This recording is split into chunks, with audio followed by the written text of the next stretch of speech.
Would you look at that little fella right there, the new CDS9 from Kimber. So this is like the ultimate concealed carry 1911 in a small package. However, if you look at the small size of this thing, it has the capacity with those 15 round extended magazines. It has that 1911 feel, and I have to say, for the small size of this, it's actually very controllable out on the range.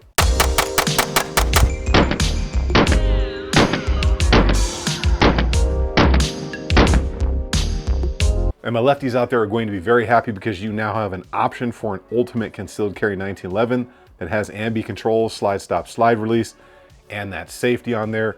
And the magazine release is reversible, so you can have full left-sided controls. And of course, as you can see, it is optic ready, direct to slide in the RMSC pattern, which pretty much every pistol these days should be optic ready.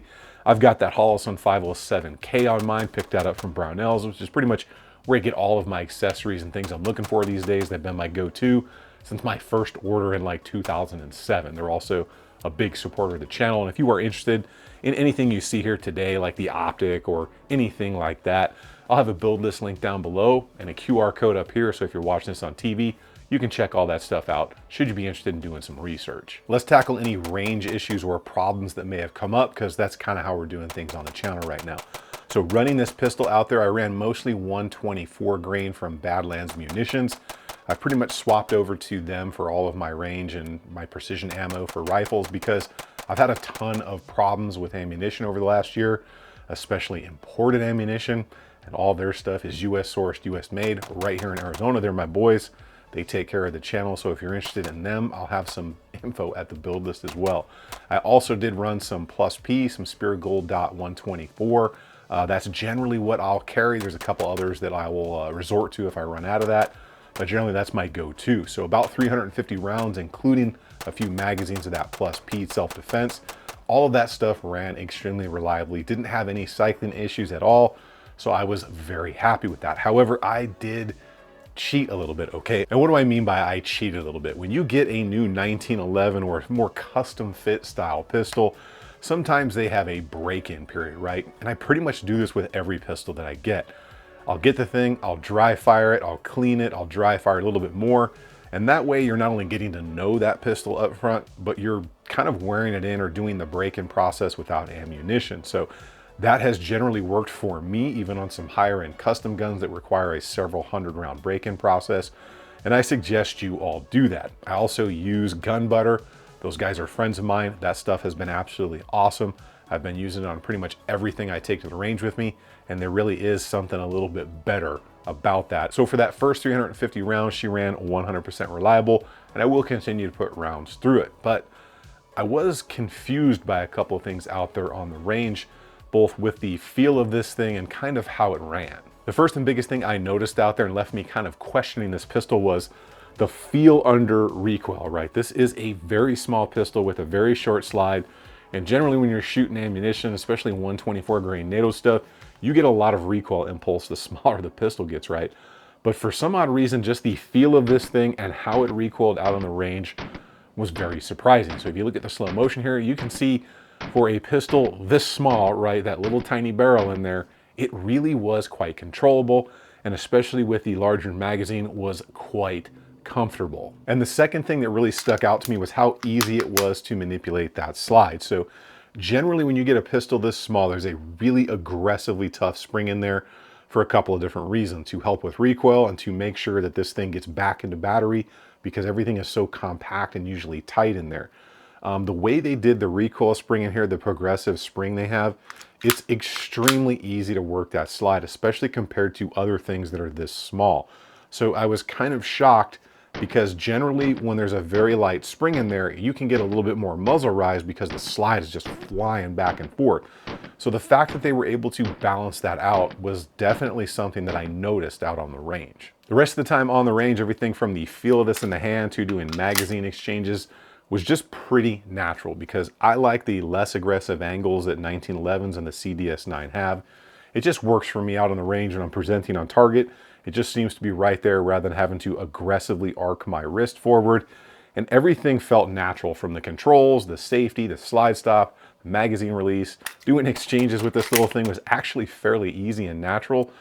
which is not normal for me when I go into something this small. And yes, the larger magazines definitely do play a part in that when it comes to magazine exchanges, but overall it felt very good. I found myself just blowing through magazines out there because it was absolutely fun to shoot. And sometimes you just can't help yourself, especially when you're just trying to get rounds through something for testing. Even one-handed, this thing was extremely controllable and felt very balanced in the hand. And of course, it's got that 1911 look factor, which, let's just face it, is extremely cool, especially with those red grips and that two-tone body on there. The feel of this thing just holding it in the hand is great. Everything from the angles, the back strap, the magazine base plates, that single finger groove, those grip panels, it just gave an extremely comfortable feel even for my larger hands. All the controls were super smooth and positive on the activation and resets.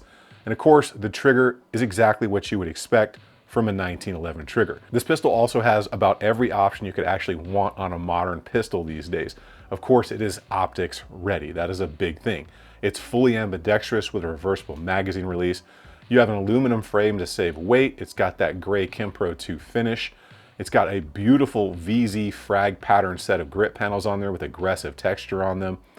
The matching serrations on the back strap. It has a bob cut feel to it with the angle of the lower pistol grip and the angle of the magazines. A skeletonized hammer, a stainless steel slide with Kimber 2 black finish, front and rear serrations, a fiber optic front sight that is still usable when the optic is on it. You do have an optic plate with an iron sight included as well. The stainless steel match barrel is flush fit, it has a target crown, and the entire front end of this pistol has been nicely rounded off for holstering and unholstering. You also get 2 slots of pick rail up front for modern attachments. And I know some of you are looking to see that trigger, so let's go ahead and put it on the gauge. All right, let's talk about what you're actually gonna get with your CDS9 from Kimber. Of course, you're gonna get a fabulous cardboard box, and within that cardboard box is going to be this nice range bag, so you have something to take your pistol to the range and get to work with.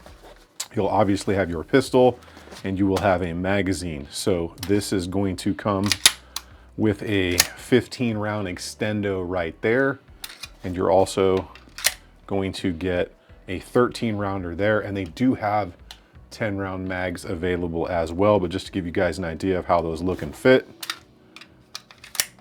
right there. So a little bit more extended on that full 15, but those will both come with it. Of course, this is direct to slide optics ready. You will get all of the basic stuff you're gonna get with a pistol. You're gonna get some stickers. You're gonna get some extra fiber optic front sights with the little tool. You're gonna get your lock, and then you will also have a plate in there that has the rear fixed iron sight. So pretty good stuff there. And that's about it. You will have a chamber flag also right there if that's your thing. And then of course, the manual and plenty of space to put everything else you want. We'll put that to the side from now on and just take a quick up close look at the pistol. As you can see, very well done. The size of my hand, I have XXL gloved hands, so that gives you an idea of just the size of that pistol and how small it is, yet the thing is just still super, super comfortable. Let's go ahead and take a look at the trigger. So safety off, you meet your wall. Right, there's the reset and the brake. Very solid, very tactile, well done on the trigger. A little bit of a different design for a 1911 trigger, so kind of looks like a striker trigger. Little bit of a hook down there on the bottom to catch your finger, but still feels very, very good. Let's go ahead, put it on the gauge. As long as I do everything right, we'll only have to do 3 pulls here. Sorry, I had to change the battery in my overhead light, but we will go ahead and do some trigger pulls now. I'll try to pull from the same spot. So that roller wheel is gonna wanna roll up and down. 2 pounds and 8 ounces. It's a little heavier than that. I think that was a little bit lighter than it actually is. But let's go ahead and do another one. Make sure we're good to go.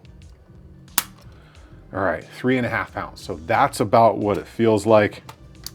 And generally any inconsistency in this is either the height at which I'm pulling from the trigger or the speed. So I'll try and pull from that same spot again at the same speed.